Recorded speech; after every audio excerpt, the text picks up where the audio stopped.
Шер Мухаммад приехал. Что он там делает? Тут подождем. Что-то принес.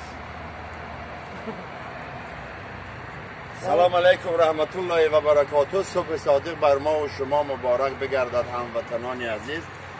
من مرحمت در پیش خداوند اگر راست باشید تکیه به پروردگار کنید، سجده به پروردگار کنید. خداوند من خیلی لایق میبینید.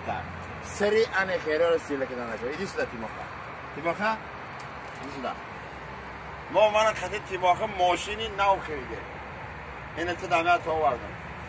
آسمان ده گیر مگرده ترس یام که مکن. آها تیماخه اوکوشی Тимоха. سربلندی بکه навор сохта шудагии бо дастгирии сайти 1xbet дар инҷа коэффициентҳои зиёд ва бонусҳои гуногунам меёбем ки силкаш дар комментария. ҳамчунин агар бо промокоди ёвонӣ шумо регистратсия кунед барои пардохти аввалинтон 6500 рубл бонус медиҳанд. салом ҷанобо ва хонумаҳо, ба ҳаматон тани сиҳат таманно мекунам. любое время, любой лаҳза мехоҳам ки ханда дар лаби шумо бошад. خنده باشه الهام دیگه خیل میشه. برای همون لایک فراموش نکنین.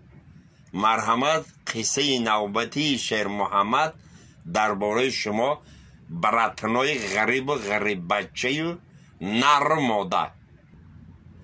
قصه درباره سهراب که گردش حیات زندگی رو خداوند کمتر زبان شی خری تو تلک دای زایکت میکنه. یگان تا پریزنواد نمیکنه، یگان جوری خیلی نرمالی هم نداره، هیچ که خیلی همصحبتی نرمالی نمیشه. یه روز ریشاد میگیره که خیلی بیا میره یگان تا پریزنواد میکنه. من برم یه پاپوگای بخرم، میخزم میم زاو مگزین میداره پاپوگویا مونده همه یه لو تماشا کده آرزه حواس کده یا پاپوگوی هم خود بوز بله میبینه هم خیلی سیدگی. اینجا که سوداگر که ممکنه سوداگری دقیقه یا تا همون نسترین یا نه داشت یا سیگریت میه مایم سوداگر چی که پای اکا میبخشن همه پاپوگایتون چند سمای گفته برادر پاپوگی ما $150 برای خودت